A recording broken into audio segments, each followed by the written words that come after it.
Today is the next day. Yesterday it took a while to put the engine back.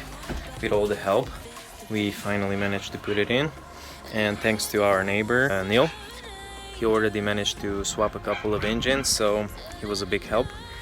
Also, I wanted to show you guys the engine, how it looks in the engine bay. So everything is clean now, everything is perfect. I just have to connect the pigtails, I have to connect all the pipes and the turbo.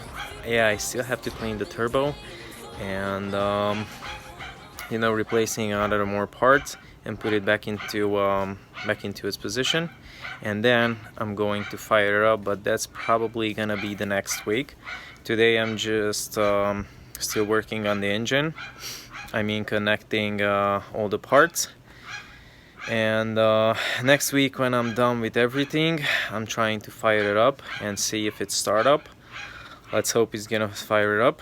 So yeah, let's check the car first. So this is how the engine bay looks right now.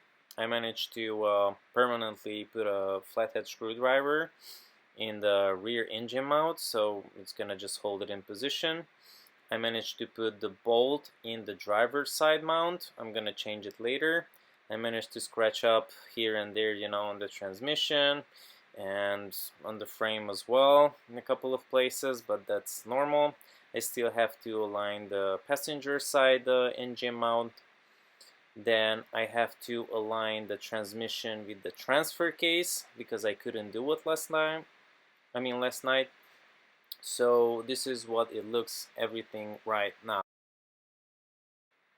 And I'm so freaking excited because the engine is finally inside the car. Also guys, before I finish today's video, I want to show some extra footage. And this is a quite crazy footage, so sit tight because I'm going to show you the footage while we were putting the car inside the house, because we have a lot of cars on this lot. But if you can see, there's another one inside the house, and this one is a 55 Chevy pickup truck. I don't know how much you guys can see, but it is inside the house.